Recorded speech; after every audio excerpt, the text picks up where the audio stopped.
Wagang pambalitaan ng UNTV. Si Kuya Daniel Razon, si Angela Lagunza, at si Rina Villamor Camara. Magandang hapon Pilipinas at sa buong mundo. Ito ang balita.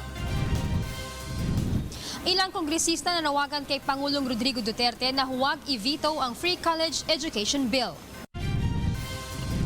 Land Transportation Franchising and Regulatory Board humihingi ng dagdag kapangyarihan upang makabuo ng mas konkretong regulasyon sa mga transport network vehicle service. Usapin sa agawan ng teritoryo sa South China Sea, hindi kasama sa pagtutuunan ng pansin sa isasagawang ASEAN Foreign Ministers Meeting. Mga paruhinog na nasawi sa Ozames Raid, kumpirmadong nanlaban base sa autopsy report ayon sa PNP. Tatlo pang lugar sa Mindanao mahigpit na binabantayan dahil sa banta ng terorismo, paghihiganti, posibleng dahilan ng terror threat ayon sa militar. Dalawang motorcycle accident sa Cebu at Albay nirespondihan ng UNTV News and Rescue Team. Ilang pang mga biktima na magkakahiwalay na aksidente sa Rizal at Cagayan de Oro City, tinulungan din ng grupo. Una sa ating mga balita, nanawagan na ang mga mambabatas kay Pangulong Rodrigo Duterte na huwag i-veto ang panukalang libreng edukasyon sa kolehiyo. Paliwanag ng mga kongresista, maraming mga kabataan ang maaapektuhan nito. Ito ang balita ni Grace Casin. Nangangamba ang mga kongresista na tuluyan ng mawala ng pagkakataong makapag-aral ng libre sa kolehiyo ang nasa 2 milyong kabataan dahil hanggang ngayon ay hindi pa rin nalalagdaan ni Pangulong Rodrigo Duterte ang Free College Education Bill upang ganap na maging batas. Nababahala ang ilang mambabatas na posible nang i-veto ito ng Pangulo. August 5, deadline din para sa posibleng veto ng Pangulo. Matagal na po nating pinaglalaban. At ito ang inaasam-asam ng bawat pamilyang Pilipino na makatapos ng kolehiyo ang kanilang mga anak. Samantala, kinwestiyon din ng Makabayan Bloc sa Kamara ang hindi paglalaan ng pondo para sa free college education. Kung kayang punduhan ng gobyerno ang 8 trilyong build hanggang sa 2022, no? Pwede nilang punduhan ang edukasyon ng ating mga kabataan.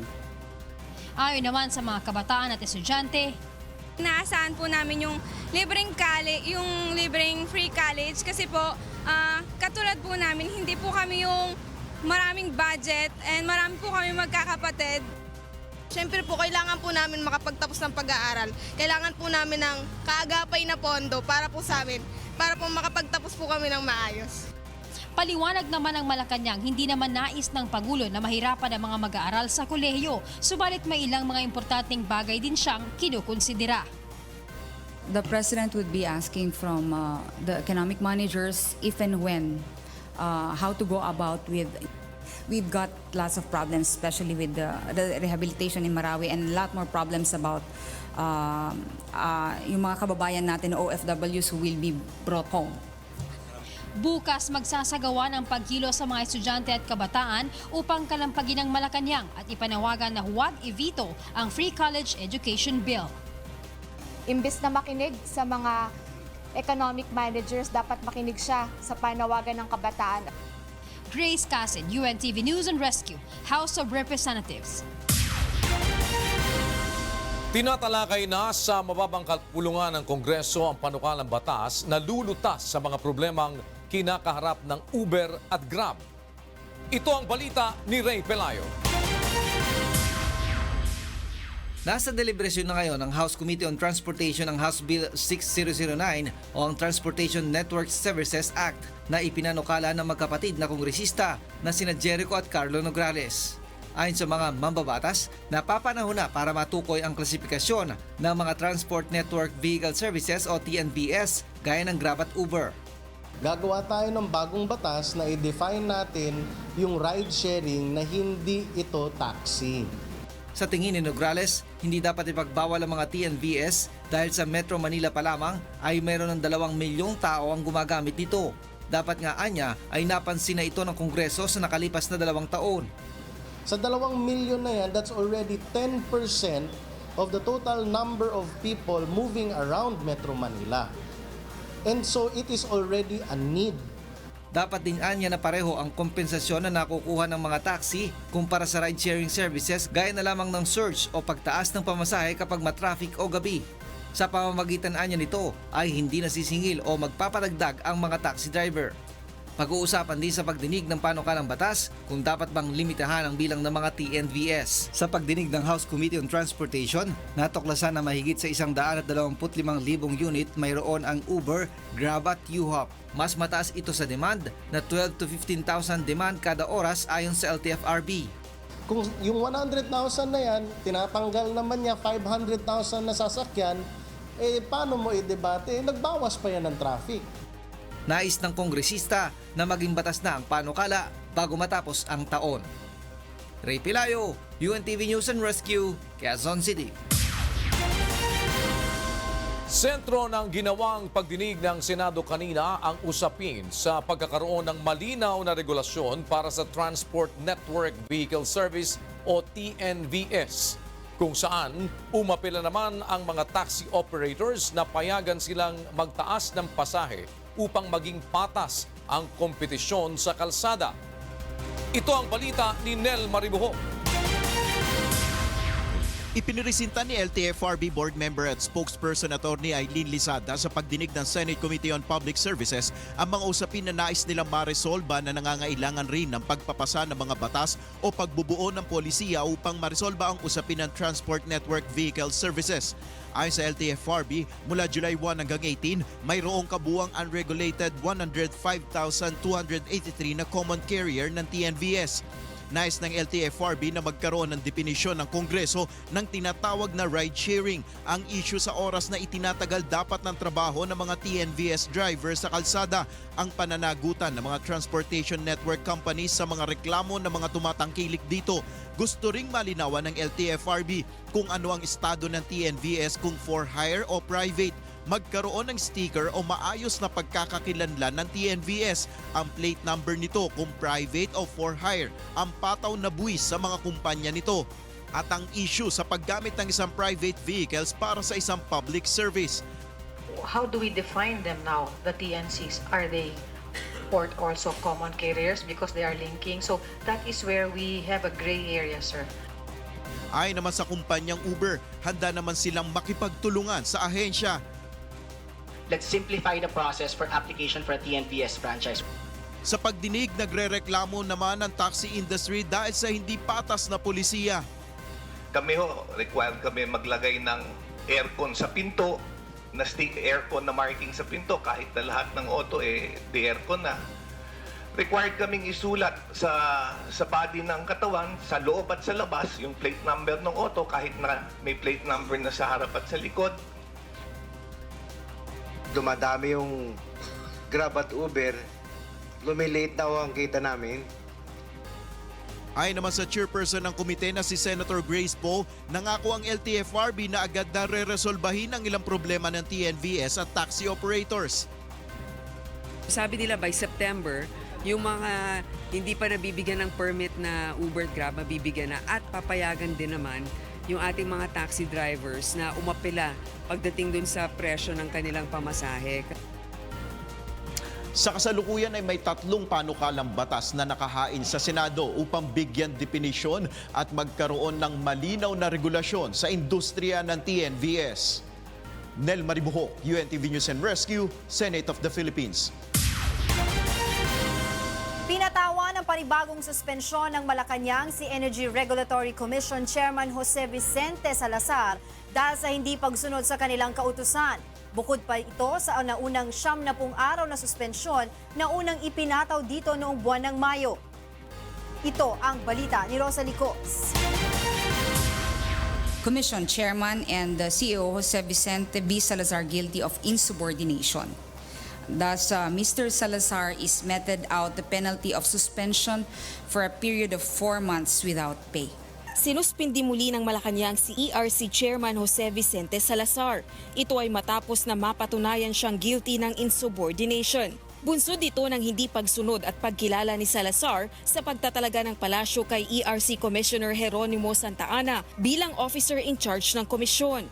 And for his disobedience, for insubordination, for not obeying the appointment, the previous appointment released or given by the Office of the Executive Secretary to Mr. Attorney Santa Ana, OIC Santa Ana, for appointing another person as OIC. That is the case in the insubordination that was decided upon by the Office of ES. Bukod dito, inaakusahan din si Salazar ng pag-i-issue ng mga kautusan ukol sa renewal ng 7 electric power purchase agreements nang walang ginawang konsultasyon. Nilinaw naman ng Malacanang na ang panibagong 4 na buwang suspensyon ay hiwalay sa naunang ipinataw na 90-day preventive suspension noong Mayo. Si Salazar ay una nang inakusahan ng hindi pagsunod sa mga patakaran ng ERC sa pag-aproba ng mga kontrata. Isa ito sa itinuturong dahilan ng pagpapakamatay ni ERC Bids and Awards Committee Chairman Francisco Jose Villa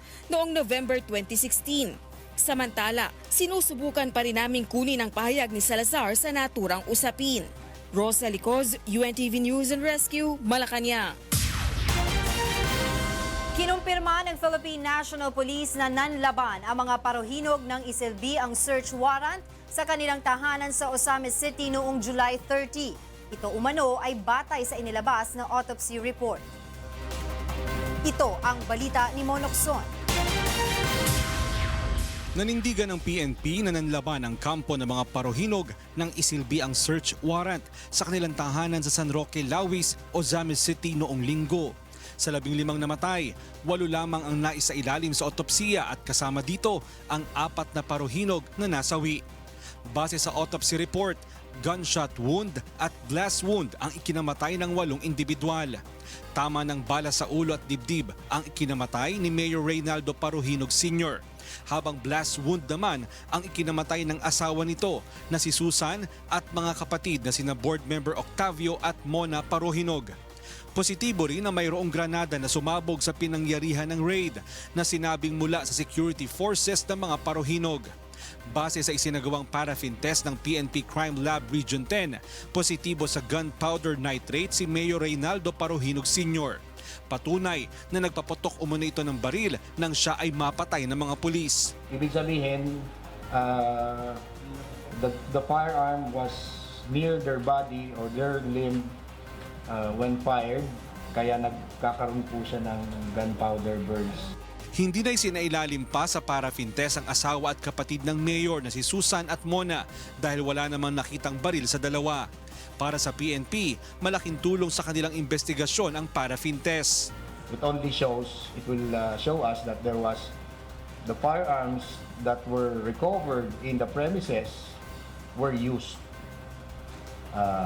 And there was a gun battle, there was exchange of gunfire, and it will reinforce na meron ho talagang nagpalitan ng putok kasi nandun po sa loob ng premises yung mga katawan na nag-positive sa gunpowder burns.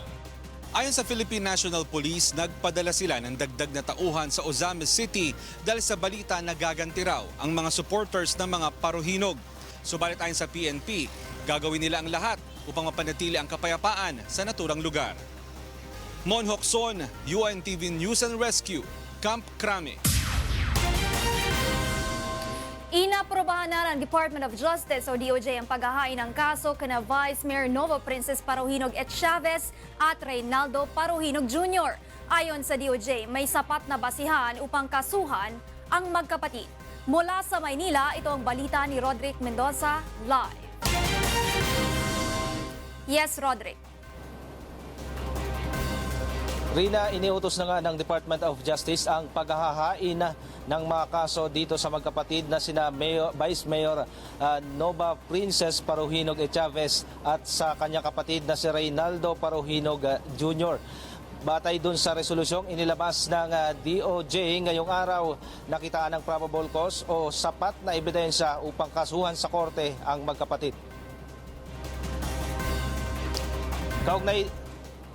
Kasong illegal possession of firearms and ammunition at possession of dangerous drugs ang ihahain kay Vice Mayor Nova Princess Paruhinog Chavez.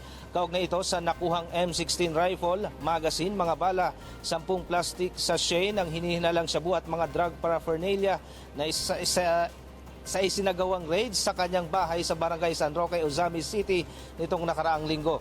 3 counts naman ng illegal possession of firearms and ammunition, illegal possession of explosives at possession of dangerous drugs ang isasampang kaso kay Reynaldo Paruhinog Jr. na kumpiska sa kanyang bahay sa Purok 2, Baybay, Barangay Santa Cruz, Ozamis City ang isang shotgun, isang Ingram submachine pistol, isang caliber 40 pistol, sari-saring bala at isang granada. Na-recover din sa kanyang bahay ang 9 na plastic sachet ng hinihinalang shabu at sari-saring drug paraphernalia. Parehong walang lisensya ang magkapatid sa mga baril na nakumpiska sa kanila. Ayon sa DOJ, legal ang pag-aresto sa magkapatid dahil resulta ito ng pagsisilbi ng valid na search warrant. Katanggap-tanggap din anya ang dahilan ng PNP-CIDG sa pagkakaantala ng inquest proceedings sa magkapatid. Rina, isasampa itong mga kaso sa Regional Trial Court ng Ozamis City. Non-bailable itong illegal possession of explosives at itong possession of illegal drugs. Rina. Maraming salamat sa iyo, Roderick Mendoza mula sa Maynila. Maituturing na loose firearms ang lahat ng mga armas na nakuha sa bahay ng mga paruhinog sa Ozamis City ayon sa PNP Firearms and Explosives Office. Samantala, wala pang inilalabas na report ang Criminal Investigation and Detection Group o CIDG kaugnay sa madugong Ozamis raid. Ito ang balita ni Mon Ocson. Nasa pag-iingat pa ng PNP Crime Laboratory ang mga armas na nakumpiska sa bahay ng mga paruhinog sa Ozamis City noong linggo. Bagamat hindi pa hawak ng PNP Firearms and Explosives Office, naniniwala ang FEO na may tuturing na loose firearms ang mga ito. Ayon kay FEO Director Police Senior Superintendent Val De Leon, noong nakaraang taon ay kabilang si Ozamis City Mayor Reynaldo Paruhinog sa mga nagsuko ng mga armas kasunod ng pag-uutos ng Pangulo na kansilahin ang lisensya ng lahat ng mga baril ng mga narco-politician na nasa kanyang listahan. Ipinagtataka ng FEO kung bakit noong isagawa ang raid sa bahay ng mga paruhinog ay mayroon pa ring mga armas at nakuha pa ng mga ito na makipagpalitan ng putok. Nag-surrender na itong mga ito ng mga baril lamang. Sa pangyayari ngayon ay as if they were not true to what happened kasi bakit meron pa silang mga baril sa kanilang pangangalaga. Mayroon din umanong malalakas na kalibre ng baril na nakuha ang PNP-CIDG mula sa bahay ng napatay na alkalde. It is likely na ganun nga, no? Baka bumili sila ng mga baril na illegal at ito'y hindi na lisensyado. We are yet to await yung formal request ng CIDG para maisubmit na rin namin ang kaukulang kasagutan para sa certification para malaman kung ito'y legal na baril na narehistro sa Firearms and Explosives Office. Ang mga nakuhang armas ay sinusuri ngayon sa PNP Crime Lab bago ito kumpirmahin na rehistrado ng FEO. Kung makita naman na rehistrado ang mga baril, may tuturing pa ring iligal ang pagmamay-ari nito dahil hindi na pinayagan na makabili pa o makakuha ng lisensya ng baril ang mga paruhinog. Hanggang ngayon ay walang inilalabas na report ang CIDG kaugnay sa isinagawang raid sa bahay ng mga paruhinog. Una nang nanindigan ng PNP na wala silang nalabag na protocol nang isilbi nila ang search warrant. Gayunpaman, nagsagawa na ng motu proprio investigation ng PNP Internal Affairs Service upang makita kung may irregularidad ba sa naturang operasyon. Mon Ocson, UNTV News and Rescue, Camp Crame. Susunod sa Ito ang Balita. Mahigit 100 impounded na mga sasakyan ipasusubasta na ng Metropolitan Manila Development Authority ngayong buwan. Usapin sa agawan ng teritoryo sa South China Sea, hindi kasama sa pagtutuunan ng pansin sa isasagawang ASEAN Foreign Ministers meeting. Kahalagahan ng breastfeeding sa mga sanggol, sentro ng usaping pangkalusugan ng ASEAN member states. Simultaneous breastfeeding event isasagawa sa Sabado.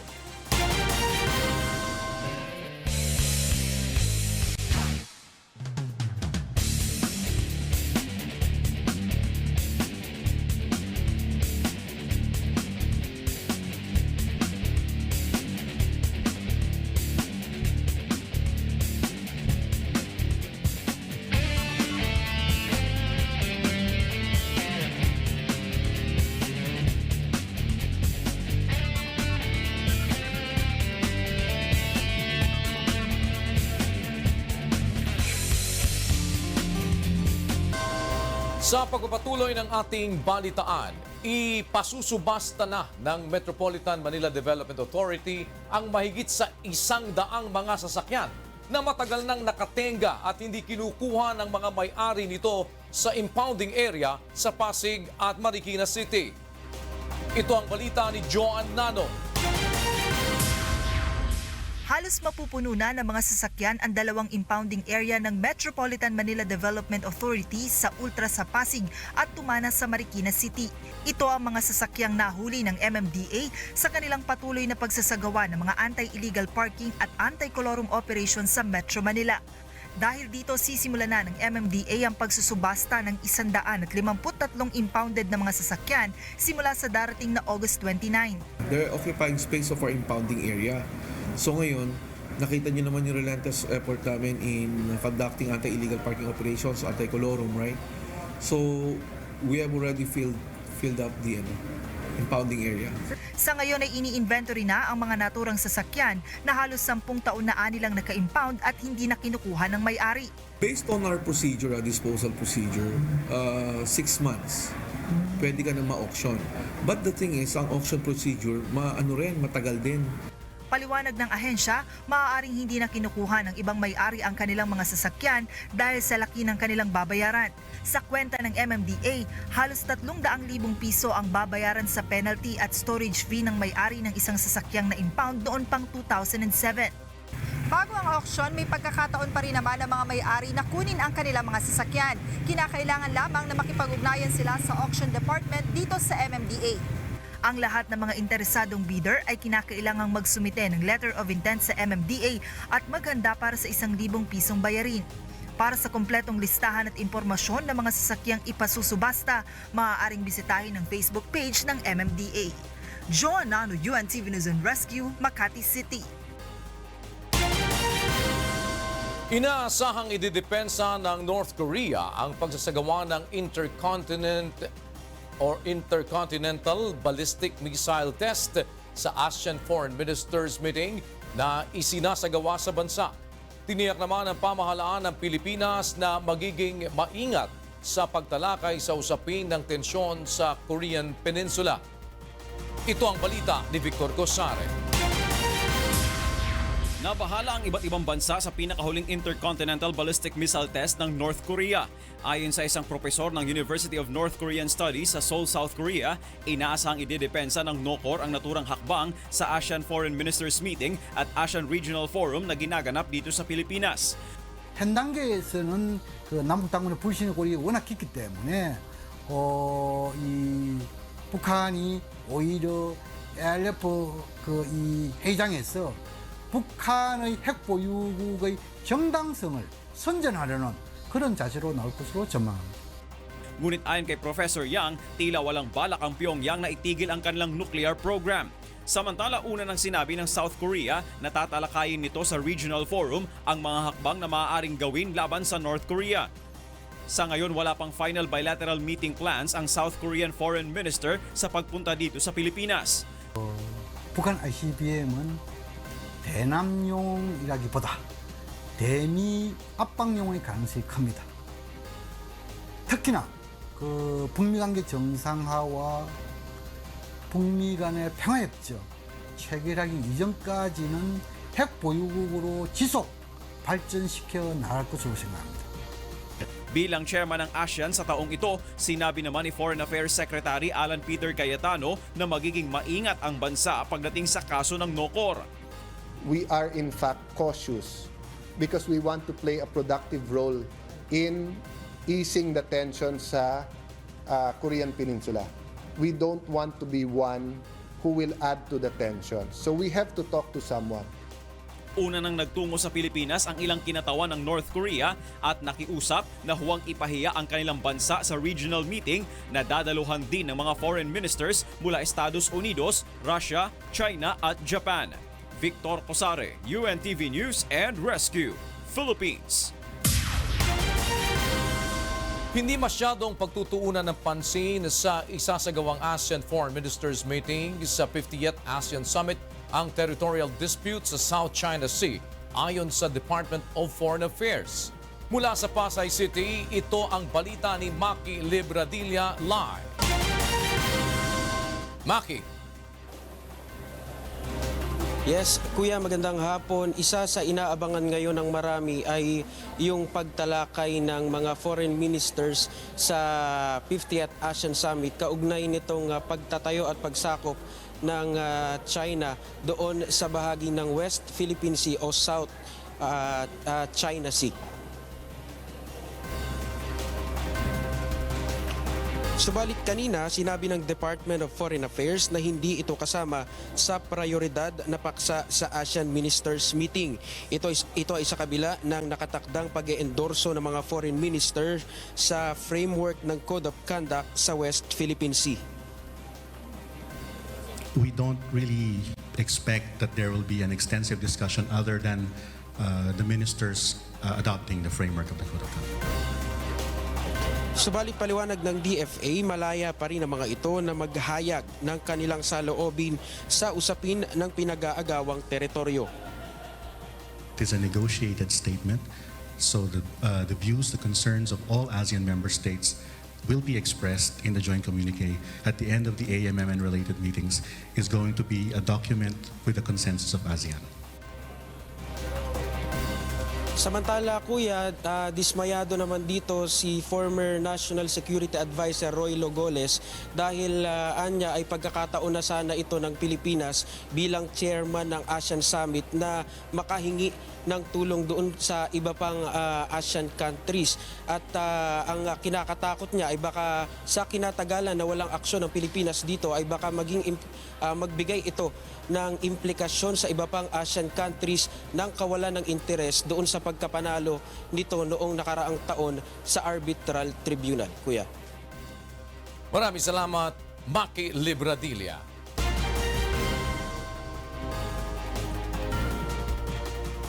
Naging sentro ng usaping pangkalusugan ng ASEAN member states ang kahalagahan ng breastfeeding. Samantala, isang simultaneous breastfeeding event naman ang isasagawa sa Sabado na target maitala sa Guinness Book of World Records. Ito ang balita ni Aiko Miguel. Nagbukas na ngayong araw ang 2-day 2017 ASEAN Breastfeeding Forum na may temang ASEAN Ugnayan, One Community, Protecting, Promoting and Supporting Breastfeeding. Dito tinalakay ng 10 ASEAN member states ang kahalagahan ng pagpapasuso ng mga ina sa kanilang sanggol at kung paano ito lubos na maisusulong sa kani-kaniyang bansa. Ayon sa Department of Health na siyang host ng naturang event, pangunahing problema ang kinakaharap ng bawat bansa sa pagsusulong ng exclusive breastfeeding ay ang pamamayagpag ng formula milk sa merkado. They often market the breast milk substitute or the formula as better or equal to breast milk. So we're working with FDA to really control the advertising of this breast milk substitute. Ayon sa UNICEF, kasama ang Pilipinas sa 5 bansa sa Asia na may mataas na antas na hindi paglaki o stunting rate ng mga bata dahil sa kakulangan ng nutrisyon. Globally, 160 million children are stunted, meaning that they will never grow to their full length. 50 million children are wasted, meaning that they could be tall, but they're probably very, very skinny and have been malnourished. Masaya namang ibinahagi ni Health Secretary Pauline Ginobial na dumarami na ang bilang ng mga Pilipinang ina na sumusuporta sa breastfeeding.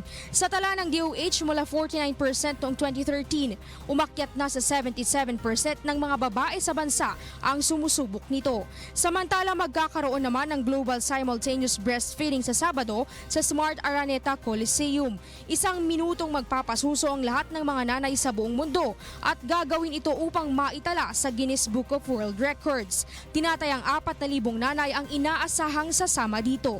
And this year, we will be joining the Big Latch On, the Global Big Latch On, together with different countries here in the Philippines, like Manila, Cebu, and Bacolod.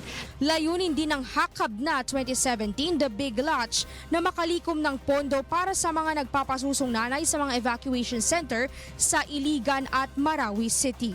Nais bigyang diin ng DOH sa mga ina na mas epektibo ang breastfeeding kung gagawin ito pagkapanganak pa lang ng sanggol hanggang sa mag-2 taong gulang na ang anak na walang halong anumang milk substitute.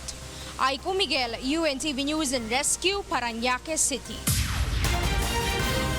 Inireklamo ng tax evasion ng Bureau of Internal Revenue o BIR ang 4 na delinquent taxpayer sa Maynila dahil sa pagkabigong bayaran ang kaukulang buwis sa pamahalaan. Halos 60 million pesos ang kabuang halaga ng buwis na hinahabol ng BIR sa kanila. Paliwanag ng BIR, hindi tumugon sa kanilang abiso ang mga negosyante kaya't nagpa siya silang maghain na ng reklamo sa Department of Justice. Nahaharap naman sa panibagong mga reklamo si dating Vice President Jejomar Binay Sr. Ito ay matapos na ipag-utos ng Office of the Ombudsman ang pagsasampa ng 4 counts of graft and corruption at 3 counts ng falsification of public document charges laban sa kanya. May kaugnayan ng reklamo sa pagpapatayo ng Makati Science High School building. Ayon sa Ombudsman, nakipagsabwata ng dating Vice Presidente upang maniobrahin ang procurement process sa 1.3 billion peso project. Kasama ring pinakakasuhan si dating Makati City Mayor Jejomar Erwin Binay Jr. Co-accused din ang mga bumubuo sa Bids and Awards Committee at ang 2 contractors na Infinity Architectural Works at Hillmarks Construction Corporation. Samantala, bugbog sarado naman ang inabot ng 40 anyos na si Joel Austria matapos kuyugin ng mga bystanders sa barangay Bignay, Valenzuela City kagabi. Ayon sa inisyal na ulat, pauwi na ang isang batang babae nang harangin ni Austria at agawan ng bisikleta. Ngunit hindi pa nakakalayo ang sospek, sumigaw at humingi na ng tulong ang bata. Depensa naman ng lalaki, matindi lang ang kanyang pangangailangan kaya nagawa ang pagnanakaw. Nagibit po ako Wala po akong trabaho. Napag-alaman naman na may record na sa Valenzuela Police ang suspect sa kasong illegal possession of bladed weapons at kalalaya lang nitong May 2017. Victor Cosare, UNTV News and Rescue, Philippines.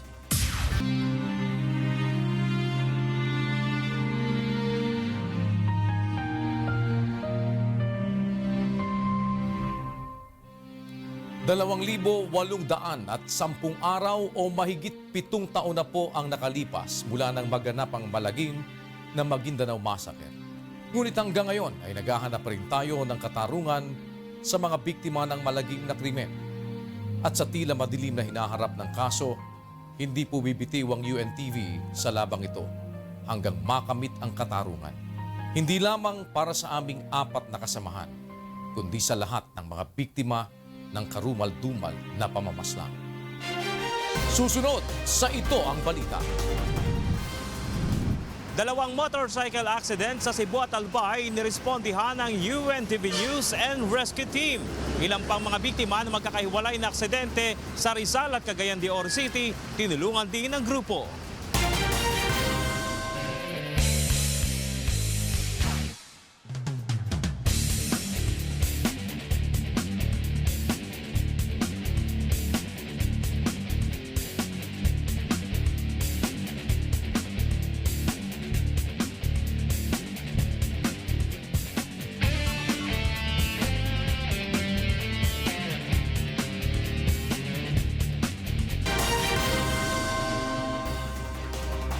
Dalawang aksidente sa motorsiklo sa Cebu at Albay ang nirespondihan ng UNTV News and Rescue Team.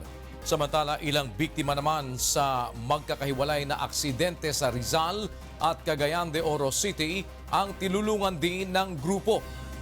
Ito ang balita ni Bernard Dadis.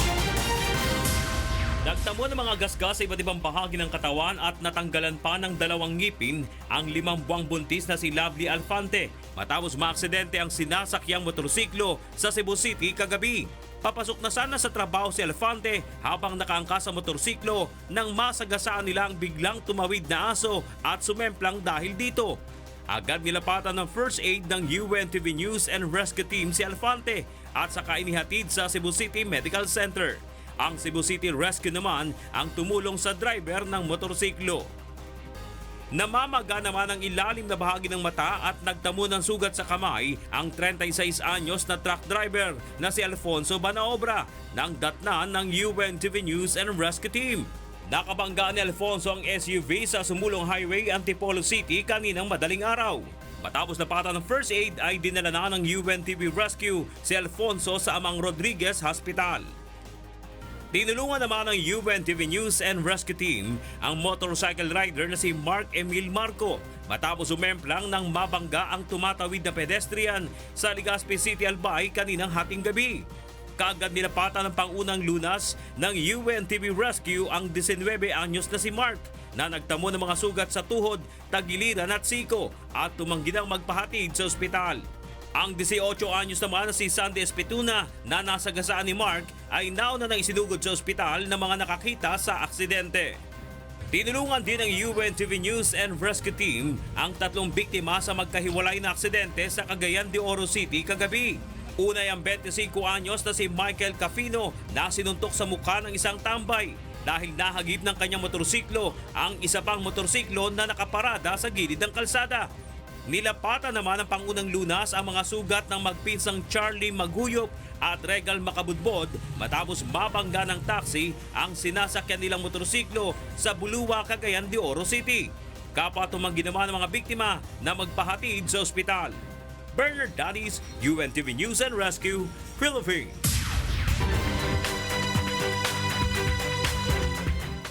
Mayong gabi, una sa atong mga balitang prom-day. Mikabat na sa 200,000 ang nahimong damyos sa pila ka adlaw nga pag-ulan sa probinsya sa Pampanga tungod sa habagat. Apan mas dako pauntana ang balor sa damyos kung wala makapangandam ang pipila ka mga lungsod. Kini ang balita ni Joshua Antonio. Ginawa yung assessment ng Department of Agriculture kin lalawigan na ni Pampanga kin Melakwan at pinsala rating mga lapas sa pamanuran kin lalawigan. Agpangking Provincial Disaster Risk Reduction and Management Office at sula king adwandalan at 57 ortilano ding miapektuhan kin pamanuran ulin na ning habagat. At chuking 374 hectares ikabilugan na miapektuhan agrikultura kaya binang partial at totally damaged. Makialaga iti ang may kitadwandalan na 1,000 pesos. Samantala kindakin na naman ni San Luis, Pampanga, ala naman miapektuhan ng pananam. Ulin na iti ning maran pamo bayong habagat. May katanam nila at niting Hulyo may kapupul na lang pale. So far, walang reported na damages. And so far, wala naman dahil nga yung parang yung nakaraang abagat at saka yung monsoon rain, hindi masyadong malakas. Pa umuulan man dito is bagya lang, banayad. Hindi ka mukha nung mga nakaraang panahon. Lalo na, tsaka hindi masyadong naapektuhan yung Nueva Ecija at saka yung Aurora. Yun ang kinatatakutan namin dito. Pag doon malakas yung maulan, ang bagsak nun is dito sa amin. Nagiging catch basin yung munisipyo namin. Plano na ni munisipalidad ni San Luis ang makatanang pasibayong palay king kapupusan ning Agosto at bulan na ni Setyembre. Dapat tanam lamo ka rin barangay ay masyadong apektado ning habagat at bagyo. Joshua Antonio, UNTV News and Rescue, Pampanga. Nakakuha og dugang nga inspirasyon ang mga pulis sa Davao City human masayran nga mikunhod ang crime rate sa Dakbayan. Kini ang balita ni Dayan Ventura. Dako ang gibabasa ni Bel sa krimen sa syudad sa Davao sa miaging 3 ka bulan. Gikan Abril hangtod Hunyo karong tuiga miabot lang sa 382 ang girecord nga krimen kung itandi sa 681 sa miaging tuig. Mayor Inday Sara Duterte and of course the city government of Davao is very proud to and very happy with the report, and we commend the Davao City Police Office. Sumala kay Davao City Police Office Director Senior Superintendent Alexander Tagum, dako ang natabang sa gipakusgan na Police Integrated Patrol System, pinaagi sa Oplan Integrated Revitalized Operation of the Neighborhood Watch. My first request to our city mayor is for the approval for the activation of our volunteer police auxiliary, because we have to maximize our police deployment with volunteer police auxiliary body in all the city streets of Davao. Matod pa ni Director Tagum, nakatabang usab sa pagpanumpo sa krimen ang mga volunteer auxiliary police na pirmi gauna sa pagresponde sa kagubot sa barangay. May kabat sa 900 ka police auxiliary ang nagpasailalom sa pagbansay nga karon kay nakadeploy na sa syudad. Dayan Ventura, UNTV News and Rescue, Davao City. Sa Bataan, kapin sa usa ka gatos ka mga daot nga timbangan ang gipangguba sa lokal nga panggamhanan ug Department of Trade and Industry sa Balanga City Public Market kagahapon. Sumala pa sa DTI, ilang giguba ang maong mga timbangan aron dili na kini magamit sa mga tindero sa pagpanlimbong. Gisugdan sa probinsya ang Operation Timbangan, 5 na katuig ang milabay. Samtang nagpahinumdum usab ang DTI sa mga tindero ug mamalitay sa ilang mga katungod o responsibilidad. Og kana ang mga balita ang atong gitutukan gawas sa kauluhan. Ako si Victor Cosare. Maayong gabi.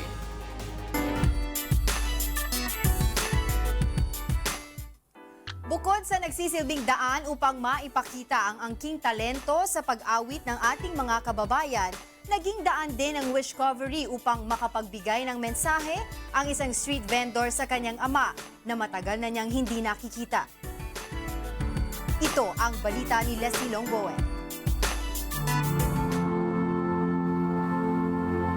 Isa sa mga nakipagtiyagang pumila sa Wishcovery audition sa Cebu City ay ang 24-year-old na si Noel Abella. Nag-break muna sandali si Noel sa kanyang trabaho para makasali sa kompetisyon.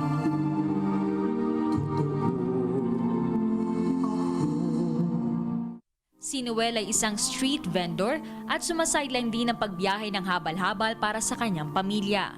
Ngunit ang pangarap niyang maging isang singer ay hindi niya isinasantabi. Isang importanteng tao sa buhay ni Noel ang kanyang inspirasyon sa pag-awit. Mama ko, dahil siya yung siya lang yung nagpalaki sa akin since maliit pa ako kasi lumaki ako na wala akong father, wala akong tatay.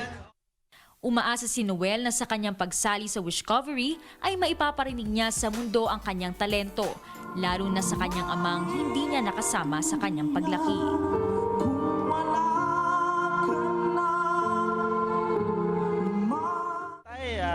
Sana proud ka, tsaka kung saan ka man ngayon, masaya ka sana at huwag mong kalimutan na yung iniwan mo ngayon, malaki na at tsaka sumasali ng mga audition na ganito. Ano man ang mangyari, desidido pa rin si Noel na magpapatuloy sa pag-awit para sa kanyang pangarap at para sa pamilya. Leslie Lomboen, UNTV News and Rescue, Cebu City. At yan ang naging kabuuan ng ating balitaan ngayong gabi. Aming inilahad ng buong katapatan kung paano namin nasaksihan.